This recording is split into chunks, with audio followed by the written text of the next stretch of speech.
tentang sikap terhadap wabah penyakit bil khusus yang sedang terjadi, corona sekarang.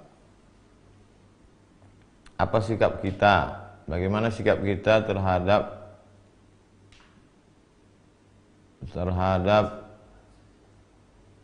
beberapa daerah yang mengosongkan masjid, tidak melaksanakan sholat Jumat dan sholat berjamaah?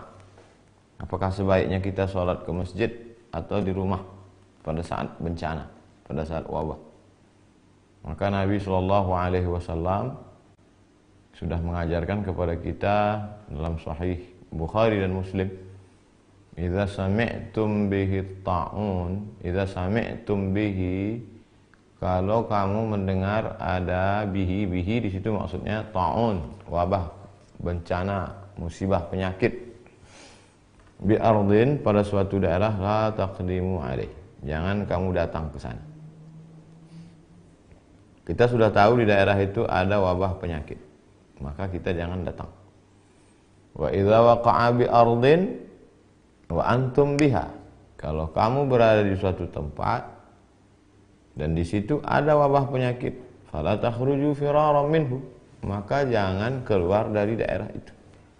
Ini kan yang dilakukan oleh beberapa negara sekarang. Italia misalnya, kita sudah tahu di sana ada wabah terbesar nomor 2 setelah Cina, maka kita jangan ke sana, jangan liburan ke sana. Ini dikasih cuti malah pergi liburan ke Eropa. Dan kalau kita udah sempat ke sana, maka jangan pulang ke Indonesia. Alhamdulillah sekarang sudah ada karantina 14 hari untuk sterilisasi. Kalau sudah bersih, dia steril, tidak ada membawa virus, baru dia boleh lagi berinteraksi sosial dengan masyarakat. Lalu ada sebagian orang mengatakan, untuk apa kita takut bencana? Kita kan takutnya kepada Allah Subhanahu wa taala. Loh, ini kan yang mengajarkan Nabi Muhammad sallallahu alaihi wasallam. Kata Nabi, firra minal majzum, firra, larilah engkau minal majzum. Kalau ada orang yang terkena penyakit menular, di sini dalam konteks ini Nabi menyebutkan penyakit kusta. Firra minal, larilah engkau dari orang yang kena penyakit kusta, firaraka minal asad, seperti engkau lari dari singa. Jadi kita lari dari suatu daerah kawasan yang banyak virus itu bukan kita lari dari takdir. Bahkan pada masa Sayyidina Umar bin Khattab ada suatu lembah, di situ banyak wabah, hama, virus. Kemudian kata Umar bin Khattab, mari kita pindah ke tempat yang tidak ada manusia di situ, yang bersih, steril. Loh, kalau begitu kita lari dari takdir, kita pindah dari takdir yang buruk ke takdir yang baik. Nah, jadi bukan berarti ketika ada orang terkontaminasi bakteri lalu saya tidak takut pada bakteri, hanya takut pada Allah. Itu tidak betul. Kita sudah meninggalkan sunnah Rasulullah SAW. Bagaimana kalau ada orang yang jelas-jelas tertular, kena virus, lalu dia ingin bersalaman dengan kita? Zaman Nabi pernah itu. Ada orang yang sudah terkena penyakit kusta menular. Kata Nabi, inna qad bay'anaka farji'. Kami sudah membaiat engkau. Sudah berbaiat. Farji'. Mestinya berbaiat itu salaman. Tapi kata Nabi, karena dia kena penyakit menular, inna qad bay'anaka. Sudah, farji', pulanglah. Tidak perlu bersalaman. Jadi yang kita lakukan hari ini, tidak berinteraksi sosial dengan orang yang dikhawatirkan menularkan virus, tidak bersalaman, bukan meninggalkan sunnah, justru sedang melaksanakan sunnah. Apakah wabah ini hanya baru sekarang terjadi?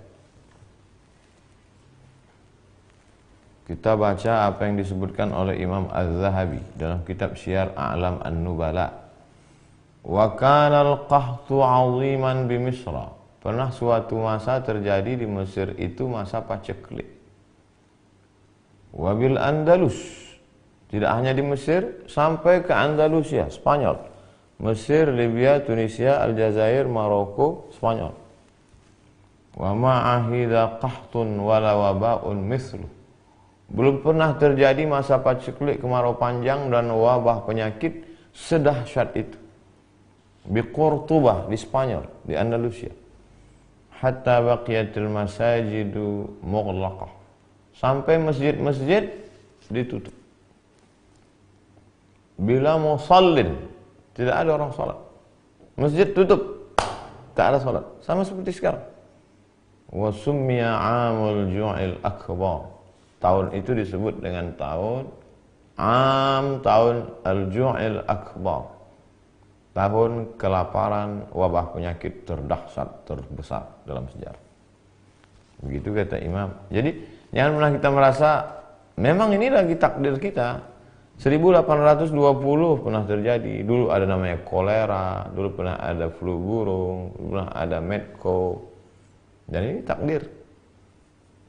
Makanya di antara rukun iman antu'mina billah wa malaikatihi wa kutubihi wa rusulihi wal yaumil akhir wa biqadri khairihi wa syarrihi. Oleh sebab itu bagaimana sikap kita? Ati'ullah, taat kepada Allah, wa ati'ur rasul, taat kepada Rasulullah SAW, wa ulil amri ulama. Majelis Ulama Indonesia sudah mengeluarkan tentang masalah salat berjamaah, tentang masalah tidak berkerumun, dan saya pribadi tidak melaksanakan tabligh akbar untuk menjaga ini. Bahwa ada sebagian orang mengatakan risau, kenapa masjid ditutup, kenapa mall tidak, kenapa masjid ditutup, kenapa airport tidak, kenapa masjid ditutup, kenapa bioskop tidak. Itu tidak serta-merta lalu kita berkata kalau begitu masjid jangan ditutup. Jadi yang tepat itu bukan begitu. Tidak berkerumun di masjid, juga tidak berkerumun di mall. Jangan sampai ketika orang ditanya, kamu tidak sholat Jumat? Saya takut nanti tersebar virus. Dia tidak sholat Jumat, dia tidak sholat berjamaah, tapi ke mall. Tapi orang asing yang tidak steril dibiarkan masuk. Nah, ini tidak benar. Oleh sebab itu kita saling menjaga. Saya percaya kepada Majelis Ulama Indonesia dan khusus Mesir, karena saya alumni Al-Azhar, ikut Hay'atu Kibar Ulama Al-Azhar. Saya sebagai orang yang awam, tidak berilmu, ikut ulama-ulama guru-guru kami di Azhar yang sudah mengeluarkan keputusan pada tanggal 15 Maret 2020 tentang gugurnya sholat Jumat dan sholat fardu. Perlu kita pahami bahwa korban akibat virus corona di Mesir jauh di bawah Indonesia. Coba lihat pengumuman, paling tinggi di atas Cina, setelah itu Italia, setelah itu Iran. Kita, Mesir jauh di bawah. Oleh sebab itu Mesir saja langkahnya begitu, apalagi kita. Wallahu a'lam bishawab. Assalamualaikum warahmatullahi wabarakatuh. Waalaikumsalam warahmatullahi wabarakatuh. Bagaimana cara menjelaskan kepada orang tua yang baik agar selalu tidak merasa bangga karena sudah haji, tidak pamer dan tidak merasa baik, dan menjadi wanita salihah itu seperti apa? Wahai bapak-bapak, orang tua yang anaknya sudah ngaji, sudah diajarkan di rohisnya, di sekolahnya, di kampusnya tentang tawadu, rendah hati, tiba-tiba setelah dia pulang ke rumah, dia mendapati orang tuanya masih angkuh dan sombong walaupun sudah haji. Maka kita perlu merenungkan apa makna dari ibadah. Semua ibadah dalam Islam itu ada tujuannya. Salat, inna salata tanha anil fahsya wal munkar. Salat mencegah dari keji dan munkar. Puasa, ya ayyuhalladzina amanu kutiba alaikumusiyam kama kutiba alal ladzina min qablikum la'allakum tattaqun. Tujuan puasa takut. Haji, tujuan haji, faman farada fihi al hajja, siapa yang melaksanakan haji fala rafasa, menjauhi seksual, wala fusuqa, jangan lagi nakal secara yang non seksual, korupsi, termasuk dosa batin, angkuh, sombong, takbur, hasad. Wala jidal, lidahnya tidak kasar. La yadkhulul jannah, tidak masuk surga man kana fi qalbihi, siapa yang dalam hatinya mithqala habbatin min khardalin min kibrin, ada sombong sebesar biji sawi. Mestinya orang yang pulang haji itu justru lebih rendah hati, karena inti dari haji al-hajju arafah. Haji itu wukuf di padang Arafah. Di padang Arafah dia sudah melihat tidak ada orang kaya, tidak ada orang miskin, tidak ada ulama, tidak ada rakyat jelata, tidak ada penguasa, semua pakaiannya sama. Oleh sebab itu, di antara pesan hikmah di balik ibadah haji adalah tidak angkuh dan tidak sombong. Cukup share video ini ke orang tua, sahabat, kawan yang sudah haji tapi justru makin sombong. 2. Menjadi wanita salihah. Yang pertama, al-imanul qawi, imannya mesti kuat. Yang kedua, al-iman al-aqidatul matinah, imannya kuat. Yang kedua, sahihul ibadah, ibadahnya mesti benar. Yang ketiga, al-akhlaqul karimah, berakhlakul karimah. Ada orang sopan, baik, lembut, tapi akidahnya menyimpang, tidak betul. Ada orang rajin ibadah, rajin sedekah, tapi lidahnya kasar, berarti akhlaknya kurang. Seorang baru dikatakan baik kalau cukup 3. Al-aqidatul matinah, akidahnya, tauhidnya benar, la ilaha illallah Muhammadur Rasulullah. Kemudian setelah itu al-ibadatus sahihah, sahihul ibadah, ibadahnya benar menurut tuntunan sunnah Rasulullah sallallahu alaihi wasallam. Yang ketiga, al-akhlaqul karimah, berakhlakul karimah. Berdosakah seorang ibu jika saat anak membangun rumah tapi uangnya dikorupsi oleh ibunya? Datang seorang melaporkan ayahnya kepada Nabi SAW. Ya Rasulullah, ayah saya mengambil harta saya. Kata Nabi, anta wa maluka li abik, engkau dan hartamu milik bapak. Jangankan engkau, jangankan hartamu, engkau, anta wa maluka li abik, engkau dan bapakmu, engkau dan dirimu milik bapak. Nabi sedang mengajarkan bakti seorang anak kepada orang tua. Tapi pun meskipun begitu, tentu ada batas kewajaran. Kira-kira yang wajar itu berapa? Kalau sampai di atas lebih dari kewajaran, tapi jangan gara-gara itu sampai seperti yang kita lihat di pengadilan.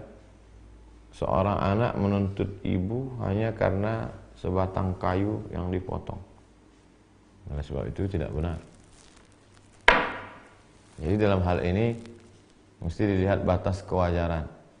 Ibu mengambil uang untuk keperluan dia sehari-hari. Kira-kira batas yang normal, yang wajar itu berapa untuk kebutuhan seorang ibu?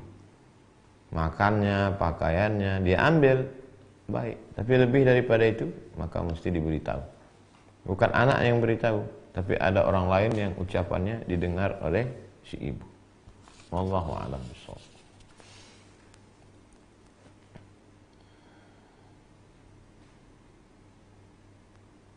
Kenapa saya susah sekali dapat jodoh?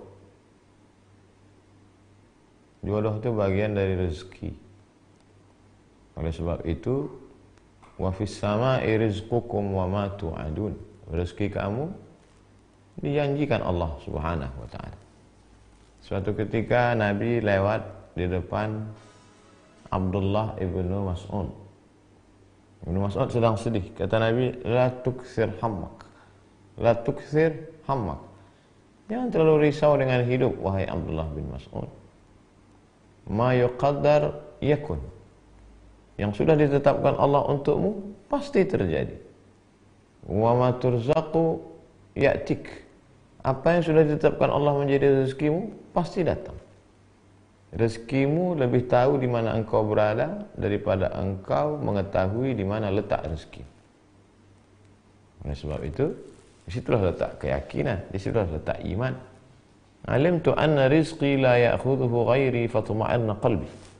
Aku tahu bahwa rezekiku tidak akan mungkin diambil orang lain. Fatuma'anna qalbi, hatiku menjadi tenang. Begitu kata Imam Al-Hasan Al-Basri.